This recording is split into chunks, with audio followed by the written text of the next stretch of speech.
Лайфхактар. Данияр Жігітбек. Кітап оқу процесін қызық етудің тағы бір жолы. Бұл жазбамда кітап оқу процесін қызық етудің тың тәсілін ұсынып көрейін.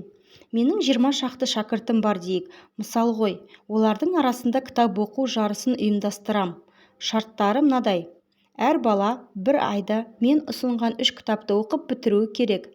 Бір кітап жеке дамуға, бір кітап қазақ әдебиетіне, бір кітап әлем әдебиетіне қатысты болады.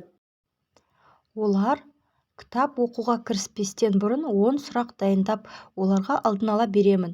Тест түрінде емес, креатив пен критикалық ойлауды іске қосатын сұрақтар. Мысалы, оларға берілген кітаптар. Біріншісі, менің атым Қожа. Екіншісі, Лиз Бурбо 5 травм. Ал үшіншісі, Робинзон Крузо. Менің сұрақтарым шамамен мынадай болады. Біріншісі, Қожада 5 травманың қайсысы болды деп ойлайсыз, және не үшін? Екіншісі, егер Қожа мен Сұлтан Робинзон Крузомен бірге тұрса, немен айналысар еді? Тағы басқа. Байқасаңыз, бұл ашық сұрақтар кітапты терең оқуға һәм креатив танытуға шақырады. Әрі оқушы да алдын ала берілген осындай қызық сұрақтарға жауап іздеп, оқу процесі қызық өтеді, жалықпайды. Кітап оқу жоспарым. Бір жылға, яғни 12 айға мақсат қою өнімсіз әрі қиын екеніне көзім жетті. Әлі уақыт бар ғой деген ой мен сияқты істі кейінге қалдыратындарға майдай жағады. Сөйтіп, жыл соңына қарай біраз жобаларың аяқсыз қалғанын, енді тырыссаң да үлгермейтініңді түсінесің. Бір жағынан өзіңе көп алып қоюың да мүмкін. Енді не істеу керек? Брайан Моран мен Майкл Леннингтонның 12 недель в году деген кітабы бар. Негізгі идеясы бір жылдық 12 айлық жоспарлар қою тиімсіз. Оның орнына 12 апталық жоспарлар құр. Сонда созып жүрген істеріңді аз уақытта бітіресің. Неге 12 апта? Бұл шамамен 3 ай, немесе 90 күн. Адамның миы 3 айдан артық уақытқа зейін қоя алмайды екен. Былайша айтқанда, ми 3 айлық көкжиекті ғана анық көре алады. Соған сенеді.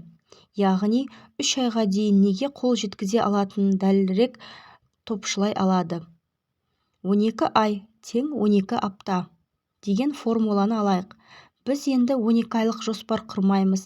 Назарымыз тек алдағы 12 аптада болады. Жалпы бір жылда 52 апта бар екен. Әр 12 апталық спринттен соң бір апта демалыс жасап тұруға болады.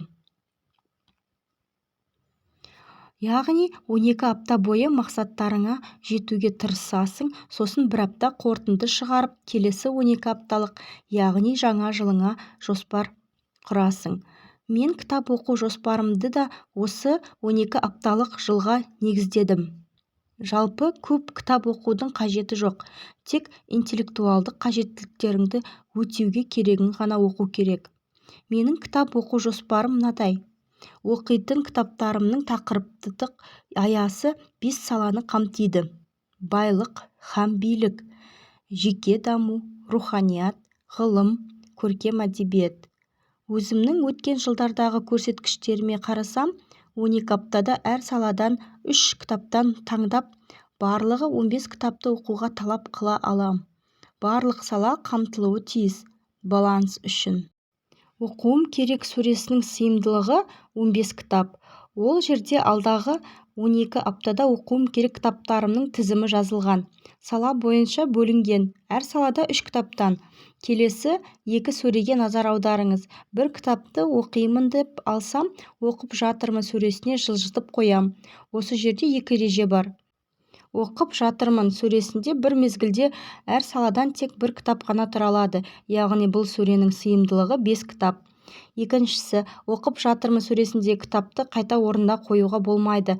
Мысалы, көркем әдебиет сөресінен келген Көкбалақ кітабын оқып жатқанда сол сөредегі 1000 сияющих солнцуға қызығып, ананы тастап, мынаны бастай алмайсың. 1000 сияющих солнцқа қызықтың ба, онда Көкбалақ тез оқып бітір де, оның орнын босат. Бұл да бір ынталандыру. Оқып болған кітапты оқып жатырмыннан оқылдыға жылжытам. Осылайша прогрессімді көріп отырам. Қай сала бойы қалай үлгеріп жатқанымды, қанша кітап оқығанымды білем. Бұл ойын сияқты оқылдыға жылжытам деп жүріп 15 кітапты қалай оқып тастағаныңды білмей қаласың. Күніне бәленше бет, аптасына түгенше кітап оқимын деп өзіңді қинаудың қажеті жоқ. Кітап оқу қызық әрі жеңіл болады. 12 апта өткен соң қорытынды жасап келесі 12 апталығымды жоспарлаймын. Бәлкім алдыңғы спринтімнің нәтижесі жақсы болып, ендігі жолы 15 емес 20 кітап оқуды мақсат етіп қоярмын. Бұл динамикалық жоспарлау. Сөйтіп бір жылда кемінде 60 кітап оқуға болады. Жаман емес. Мен оқуға ұсынатын кітаптар. Осы уақытқа дейін 100-ден астам кітап оқыппын. Көп емес, оқыда тоқы дейді ғой. Оқығанымды тоқуға өміріме енгізуге тырысып бақтым. Менен қандай кітап оқуға кеңес бересіз деп сұрап жатады. Өміріңді өзгертуге 10-ақ кітап жеткілікті. Ал сол 10 кітапты табу үшін 1000 кітап оқуың керек деген сөз бар еді. Бұл тізімдегі кітаптар әсіресе 15-27 жастағы жандарға өте пайдалы болады деп ойлаймын. Жалынды жастық шағыңыз бос өтпесін десеңіз, осы кітаптарға көңіл бөліп қойыңыз. Мидың жұмысын түсінуге, есте сақтау қабілетін арттыруға көмектесетін кітаптар. Біріншісі «Помнить все» Артур Думчев. Екіншісі «Суперпамять» Тони Бюзин. Үшіншісі «Супермышление» Тони Бюзин. Төртіншісі «Думай как математик» Барбара Окли. Бесіншісі «Пластичность мозга» Норман Дойдж. Алтыншысы «Триллионер думает» Ш. Алауддинов. Жетіншісі «Фрикомыслие. Нестандартные подходы к решению проблем» Левит Добнер. «Помнить все» мен «Суперпамять» бір-біріне жақсы толықтырады. Есте сақтау қабілетін арттыруға арналған жаттығулары бар. «Супермышление» Mindment интеллект карта жасаудың негіздерін үйретеді. «Фрикомыслие. Нестандартные подходы к решению проблем» кітабы жайлы айтарым. Себеп пен салдардың орнын ауыстыру идеясы ұнады. Мысалы, бір ақшам көбейсе, ай сайын қайырымдылыққа 10% жұмсаймын дейміз. Яғни ақшаның көбейгені себеп қайырымдылыққа жұмсау салдар болып тұр. Мүмкін себеп пен салдардың орнын ауыстыру керек шығар. Яғни ай сайын садақа ақшаның 10%-ын жұмсасаң, табысың артады. Сол сияқты бай болғанда қымбат костюм сатып алып кием деген бар. Мүмкін керісінше баю үшін алдымен қымбат костюм алу керек шығар. Киіміңнің көңіл күйге өз-өзіңді сенімді ұстауыңа әсері бар. Жалпы, кітап фрикші, яғни өзгеше ойлауға үйретеді. Мысалы, бастаған істі кейде соңына дейін жеткізу міндетті емес дегенге қалай қарайсыз? Бізге ұзақ уақыт бойы айналысқан істен бас тарту қиын. Психологияда бұны былай түсіндіреді. Шығындалған сайын әрбір келесі шығын ұсақ болып көрінеді. Яғни нәтижесіз бір іске көп уақыт жұмсаған соң тағы да көрейінші деп алған бетімізден қайтпаймыз. Бұл жағдайда бәрін тастап шегіну дұрыс шығар. Соны қабылдай алмаймыз. Ең сорақысы сол істі аяғына дейін жеткізсем деп жүргенде басқа мүмкіндіктерден мақұрым қаламыз. Ата-анасы күштеп өзіне ұнамайтын оқуға түсірген студент 2 жыл шыдап, оқуды жарты жолда тастап, істі аяқсыз қалдырғысы келмейді. Мүмкін бітіре салайын, аз-ақ қалды ғой деп қазір өзіне жасырын боп тұрған басқа мүмкіндіктерге тосқауыл қойып жүрген шығар. Ойлануға тұздық болсын. «Думай как математик» кітабын мектеп кезінде оқымағаныма өкіндім. Шіркін, мектепте осы кітап бойынша оқытса, білім алу процесі қызық әрі жеңіл өтермеді деп қоям. Автор Барбара Оклидің өзі кезінде техникалық ғылымдарға шорқақ болған екен. Сосын мидың жұмысын ойлау механизмдерін зерттеп, білім алудың керемет әдістемесін жасаған. Баламды оқытуда осы кітаптағы әдістерді қолдансам деймін. Думай как математик. Өмірді өзгертетін кітап. Оқушы студенттер міндетті түрде оқуы керек.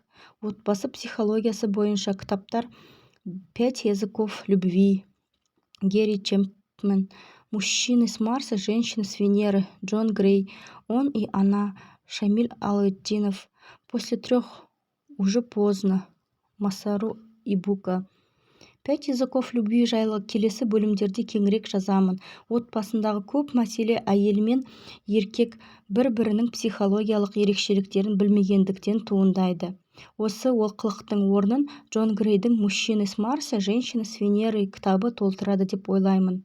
Бала тәрбиесінде кеш қалмайын деп Ибуканың «После 3 уже поздно» сын оқыдым. Баланың миындағы есепсіз нейрондардың 3 жасқа дейін бір-бірімен байланыс түзіп үлгермегендері жойылады екен. Бала үшін кез келген ақпарат қабылдауға жеңіл, сол үшін ештеңе түсінбейді деп ойласақ та 3 жасқа дейін пайдалы ақпарат бере беру керек. Бәрін бейсаналы түрде қабылдайды. Баламызға ағылшынша аудио қосып қоятын болдық. Болашақта тілді меңгеру жеңіл болсын деп. Сурет өнеріне деген эстетикалық талғамы жоғары болсын деп Пикассоның суреттерін қарап жататын жеріне іліп қойдық. Арасында классикалық музыка тыңдатып қоямыз. Бетіне қарап саясат, дін, басқа да үлкендердің әңгімелерін айтамын. Копирайтинг, маркетинг жайлы кітаптар. Біріншісі «Копирайтинг. Как не сесть собаку» Дмитрий Кот. «Как писать продающие тексты» Андрей Парабеллум. Үшіншісі «Психология влияния» Чалдини. Әдемі жазуды Дима Кот пен Андрей Парабеллум сияқты копирайтинг шеберлерінің кітаптарын оқып үйрендім. Біраз тәсілдерін қолданып та көрдім. Сол арқылы өз стилімді қалыптастырдым. Бір ұстазым айтып еді, адамның жазу қабілетіне қарап, оның интеллектін бағалауға болады деп. Жазу арқылы тауарыңды, идеяңды сата аласың. «Психология влияния» кітабы жайлы Роберт Чалдини жалықтырмай жазады. Кітап жазсаң, өстіп жаз. Кітап ғылыми деректерге, әлеуметтік психологиялық тәжірибелерге толы. Адамға, қоғамға әсер ету тетіктері жайлы айтылады. Халықтың 95% ойланбай инстинкт таптаурын шаблондардың негізінде шешім қабылдайды екен. Яғни, адамдардың қай сигналға қалай жауап қайтаратынын білсең, оларға әсер ете аласың. Бұны манипуляторлар шебер қолданады. Кітапта сондай арам пиғылды жандардан қорғану жолдары жайлы да айтылады. Өз басым кітаптағы әсер ету тәсілдерінің бәрін дерлік іс жүзінде тексеріп көрдім. Бірақ ниетім жақсы болды. Мысалы, әйелімді мезгілінен бұрын жатқызыңдар деген соң перзентханаға бардым. Қабылдау бөліміндегі апай ашулы еді. Демалыс күні барып қалдық. Қабылдағысы келмеді ме, әйтеуір кір, отыр, жаз деп қатты сөйледі. Сол кезде «Психология влиянияны» оқып жүрген едім. Ішінде салыстырмалы түрде қабылдау деген бар. Мысалы, 3 стакан су қатар тұр делік: ыстық, жылы, салқын. Ыстық судан кейін жылы суға саусағыңды салсаң, салқын боп сезіледі, ал салқын судан кейін жылы су ыстық боп сезіледі. Сыртта тұрғам, ана кісі бұлқан-талқан боп бір нәрсе толтырып жатты. Әйелімді шақырып алдым да айттым: қазір сізге дауыс көтеріп ұрсам. Айттым ғой, ертерек келу керек еді деп, үндемей тұра беріңіз деп. Солай жасадық. Ана кісі еститіндей даусымды шығарып ұрысып алдым. Өмірімде істемеген нәрсем. Дегенмен қатал күйеудің рөлін жақсы сомдаған сияқтымын.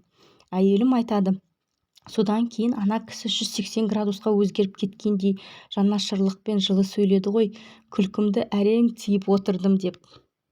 Саудагерлер үшін таптырмас кітап дер едім. Техникаларын қолданып, әрине тек жақсы ниетпен табысыңызды еселей аласыз. Өзіңді тану, өзіңді табу жайлы кітаптар. Делай то, для чего рожден. Под Тайгер. Важные годы. Мэг Джей. Мастер игры. Роберт Грин. Интроверты. Сьюзен Кейн. Делай то, для чего рожден кітабын 7-11 сынып оқушылары міндетті түрде оқуы керек. кітапты оқып өз психотипіңізді және соған сәйкес мамандық түрлерін анықтай аласыз. Болашақта мамандық таңдаудан қателеспейсіз деп ойлаймын, себебі өз табиғатыңызды неге бейім екеніңізді кітаптағы қарапайым сұрақтарға жауап беру арқылы танисыз. Мені таңқалдырғаны Майерс-Бриггс кітапты оқысаңыз түсінесіз. Шкаласы бойынша 16 психотип бар. Әлемдегі кез келген адам осы 16 типтің біріне жатады екен. Бірақ әрине типшілік ерекшеліктер де жоқ емес. Бұл кітапты Мастер Игры кітабы жақсы толықтырады. Адамзат тарихында өз ізін қалдырған данышпандардың өзін табу жолындағы әрекеттері, ізденістері сипатталады. Бір істің шыңына жеткен шебер болу үшін не істеу керектігі жайлы де айтылады. Важные годы кітабын 20-30 жастағы адамдар оқығаны дұрыс. Осы 10 жылдыққа неге көбірек мән беру керек, неге басымдық беру керек, немен айналыспаған жөн, осы және басқа да сұрақтарға жауап табасыз. Қаржылық сауаттылық бойынша кітаптар. Біріншісі «Финансы триллионера» Шамиль Алаутдинов. Екіншісі «Подсознательная бедность и богатство» Шамиль Алаутдинов. Үшіншісі «Деньги под контролем» Шамиль Алаутдинов. Төртіншісі «Заметки в инвестировании» Ук Арсакгера. «Думай и богатей» Наполеон Хилл. Жоғарыдағы кітаптар қаржылық сауаттылығымызды арттырып, ақшаға деген қатынасымызды өзгертті. Бай адам мен кедей адамның дағдылары, шешім қабылдаудағы ерекшеліктері жайлы білдім. Осы кітаптағы қаржы жайлы бөлімді жоғарыдағы кітаптардан алған біліміме сүйеніп жаздым. Біздің халыққа қаржылық сауаттылық ауадай қажет.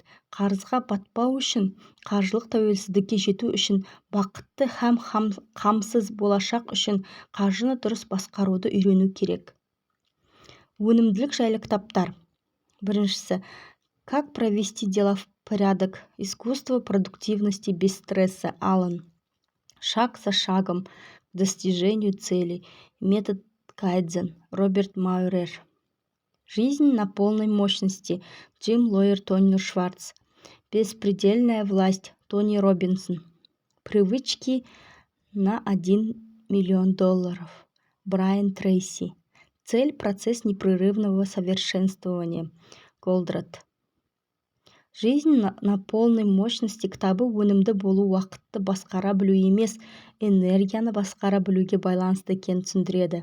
Бәріне бірдей уақыт берілгенімен әркім әртүрлі энергияға ие. Сол үшін біреу аз уақытты көп істі тындырып үлгереді, ал біреу нәтижесіз қалады. Кітапта энергияны арттырудың жолдары қарастырылады. Таза практикалық кітап. Бұл кітапты Тони Робинсон «Беспредельная власть» кітабы жақсы толықтырады. Тони әлемдегі номер 1 коуч. Өзіңді басқарудың ерекше тәсілдерін ұсынған. Роберт Майерер Кайдзен жайлы кітабы Кайдзенді жеке дамуда қалай қолдануға болатынын үйретті. Шағын ғана еңбек, бірақ берері мол. Цель. Голдраттың шектеулер теориясы жайлы бизнес романы. Марғұлан Сейсенбай аға болашақта өндірісті Кайдзен және осы шектеулер теориясы арқылы басқаратын компаниялар ғана қалады деген еді. Голдраттың күрделі концепцияларды қарапайым тілмен түсіндіруі ұнады. Роман болғандықтан жалықпай оқып шықтым. Әрі шектеулер теориясын терең түсіндім. Кәсіпкерлерге оқуға кеңес берем. Алленнің «Как привести дела в порядок» кітабын меніңше тайм-менеджмент тақырыбындағы ең үздік еңбек. Толассыз ақпараттар ағын реттеп, бәріне стрессіз үлгеру үшін кітапта сипатталған GTD жүйесін өміріңізге енгізсеңіз болады. Оқып болған соң YouTube'дан GTD-ді кім қалай қолданып жүргенін көріңіз. Жақсырақ түсінесіз. Өз басым GTD бойынша өмірімді реттеу үшін Trello қосымшасын қолданамын. Әзірге сол ыңғайлы. GTD-дің бір жақсы жері әркім өзіне ыңғайлап ала алады. Адамдармен қарым-қатынас жайлы кітаптар. Я слышу вас насквозь. Марк Голстон. Как завоевывать друзей и оказывать влияние на людей. Дейл Карнеги. Нетворкинг для интровертов. Девора Зак. Карнегидің кітабы классика, бірнеше рет оқылатын кітап. Адамның жүрегіне жол табудың, оған ұнаудың, кез келген келісімге келудің тәсілдерін ұсынған. Мысалы, адамның ең сүйікті сөзі өз есімі екен. Оны неғұрлым жиі қайталасаң, соғұрлым ол адамға ұнай түсесің. Қолданып көрдім, әсерін байқадым. Карнеги өзгені тыңдай білу де, сол арқылы оны түсінуге тырысу да ерекше әсер ететінін айтқан. Я слышу вас насквозь. Ерекше әсер ететін кітабын оқып, бұған көз жеткіздім. Тыңдай білу сөйлей білуден де маңызды қабілет екен. Тыңдау бір бөлек, есту бір бөлек. Мысалы, жолда келе жатқанда әйелің су ішкің келе ме деп сұрайды. Тыңдау. Көлік жүргізіп келе жатсаң да әйеліңнің сұрағына назар аудару. Ал есту бұл сұрақтың артында не бар екенін түсіну. Әйел затына тіке сұрамай тілегін ишарамен білдіру тән. Оның су ішкің келе ме дегеннің артында шөлдедім, тоқтатып су алып ішейікші деген сөз жатыр еді негізі. Мен интровертпін. Маған тұйықтық, оңаша қалу, тыныштықты қалау тән. Біраз жетістікке жетем деген адам өзгелермен араласып байланыс орната білуі керек. Онсыз болмайды. Адамның күні адаммен. Мен нетворкинг для интровертов кітабын оқығанға дейін интроверттер нетворкингке икемсіз деп ойлайтынмын. Бірақ бұл кітап таптаурындарымды түбегейлі бұзды. Интроверттер тыңдай білу, анализ жасау сияқты артықшылықтарын пайдалануы керек дейді. Экстраверттер өзгелермен тез тіл табысқанмен терең байланыстар орната бермейді екен. Олар қарым-қатынастың сапасына көңіл бөлмейді. Ал интроверттер аналитикалық қабілеттеріне сүйеніп, қажетті адамдарды алдын ала зерттеп, олармен терең байланыс орната алады. Оларға оңашада сөйлескен қолайырақ. Экстраверт қанша жерден мықты нетворкер болғанмен, интроверт сияқты мұқият тыңдай алмайды. Ал өзгені тыңдай білу, оған ұнаудың, жақсы әсер қалдырудың бірден бір жолы. Рухани даму тақырыбындағы кітаптар. Тассавуф, Осман Нури Топбаш. Имани гүл, Қайрат Жолдыбайұлы. Духовный интеллект, Мұхаммед Боздах. Жүрек төрінен орын алған теңдессіз тұлға, Хайламаз. Имани гүл, рухани шөлді баса алатын кітап. Дінге қызығып, Құдайды тануға әрекет қылып жүргенде осы кітап қолыма тиді. Жата жастана оқыған кітабым болды.